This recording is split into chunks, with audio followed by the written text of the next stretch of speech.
Okay, another unboxing. I actually just filmed two of these back to back. That's not what you want. This is what you want to see. So I've had the HX115 for a couple of weeks now, and I didn't do an unboxing video when I first got it because frankly I was just so excited to fly the damn thing. I just wanted to get it up in the air, and I missed that. However, what happened is I ran into an issue where I think the drone had a bad flight controller and I had to return it. So I worked with BetaFPV and Great Hobbies to get a replacement, and here it is. So I figured, since I had this second chance, I would do an unboxing video for you guys. Now, there's not going to be much in here, but at least you'll get to see the drone in a pristine state, see what comes in the box, and, you know,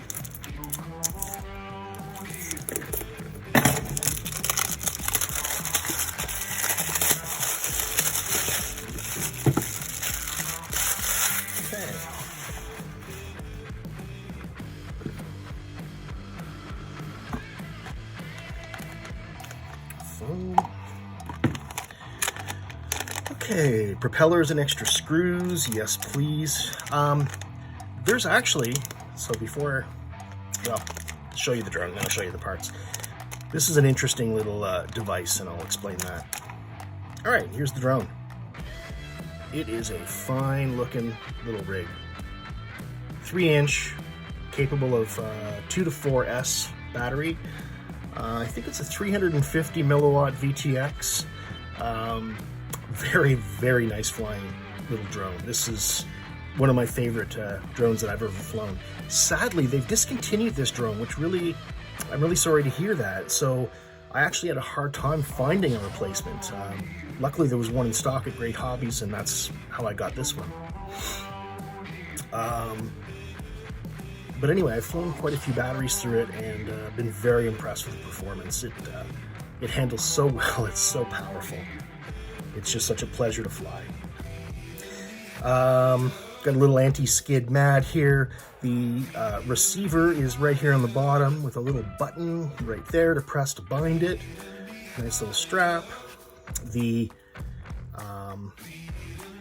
VTX is actually a nice little, I think this is a dipole. I don't know, maybe it's a monopole. I'll double check. And the receiver link antennas are out here. There's two of them. Initially, I had reception problems with this drone, but it turned out it was the aftermarket antenna I purchased and put on my EV800 goggles. So, in fact, this actually does quite nicely. Okay, so let's go back to the bag. Yeah, nothing earth-shattering, it's just props in here, but there's something that you don't always see with drones, especially as camera jockeys, as GPS drone guys. Here you've got a choice between 2 and 3 blade props. Okay, I'll edit that out. So you've got a choice between 2 and 3 blade props. And apparently you can not run the 3 blade props when you run a 4S battery. Apparently that's just too much strain, so they use the 2 blade props, which, according to physics, is supposed to be more efficient and should give you maybe a bit longer flight time. But from my understanding of the FPV guys, they say that the multi-blade props help you kind of stick in corners and whatnot. So anyway, if you're going to go 4S, you have to use the bi-blade. 3S and under, you can use the tri-blade. Okay, so I thought I'd just give you a little bonus feature here. So a couple of the things that I like to do to the HX15, one thing is put a little piece of tape here at the back where the antenna goes. And I'll show you why. I'll pull it off to make it more apparent.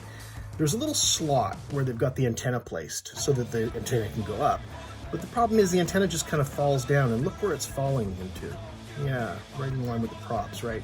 So that's going to get cut off. Albert Kim and other people that have reviewed this have said the same thing. So anyway, I just put a little piece of tape at the back. Yeah, it's not pretty, but it's functional. It'll keep the antenna up and out of harm's way.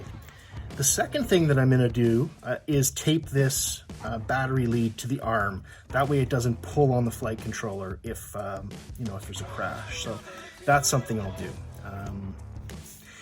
Now, what I wanted to show you today was the OSD board, because to be quite honest, I was totally at a loss as to what to do with this thing or how to use it, and there just wasn't a lot of, wasn't that many good videos out there. So I just thought I'd very quickly show you what to do with this thing to change the video settings and whatnot on the onboard DVR, okay?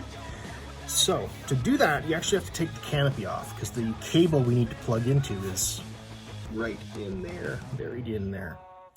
So we only need to take off 3 screws. It's not too huge a deal. Let's go ahead and do that. You need a little nut driver for the bottom of these 2 on the sides. And I think this is a 1.5 millimeter on the top. Like so. And you don't need to, there's not too many turns. These come off quite quickly. Okay. One on the other side here.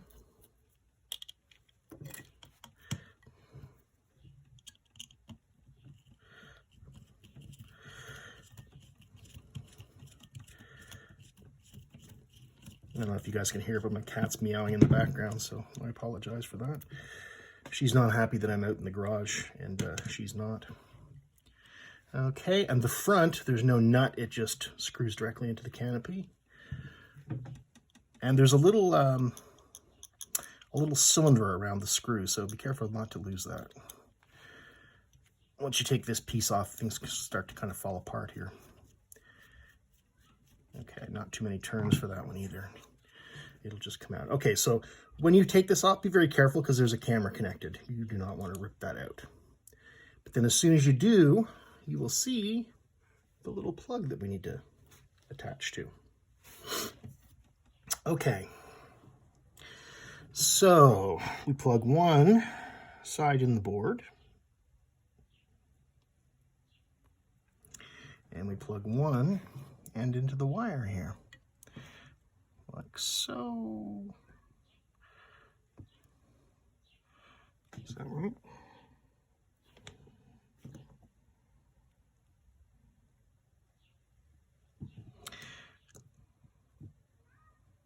Okay, there we go.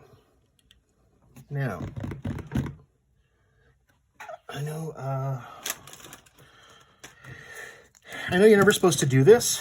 Plug anything in with batteries, excuse me, plug anything in with props on. So,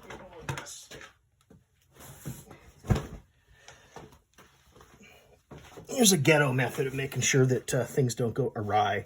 I will put a blanket over the blades here, so we should be fine. Okay. So actually what we're going to do is I'm going to power on the goggles, which I will put here. Yeah, I think you guys can see that. Power on the transmitter. Not sure if I need the transmitter on. To be honest, welcome to OpenTX. Switch warning. Engine off. Echo mode on. Okay. Echo mode on. All right. So we're going to plug in the battery.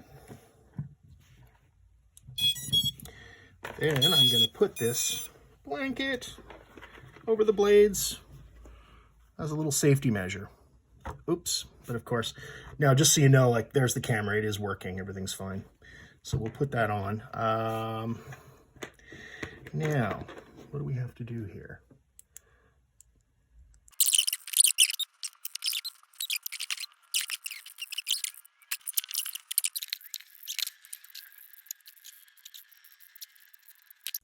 Okay, I figured out the problem. Don't have an SD card in the drone when you first do this. The reason is because it auto records, and once it starts auto recording, it won't go into the video menu with this little board. Okay, so hopefully you can see all the settings there. What I'm going to do is go camera settings, field of view high, okay, that's good. Video, okay. 1080p, 60 frames per second. Good. Auto recording. Okay, so there's really nothing I want to change. But anyway, this is how you do it. TV, you can change the ratio to 4:3, I guess. Okay, we'll save and exit. Okay, so really, that's all there is to it, guys. You just need to make sure that you don't have the SD card in the drone before you start the process. Anyway, I hope you found that useful. I mean, this is such an arcane little thing, and I really wish they would provide some instructions because, you know, as somebody new to drones like me, I had no idea how to get started. So anyway, take care, guys.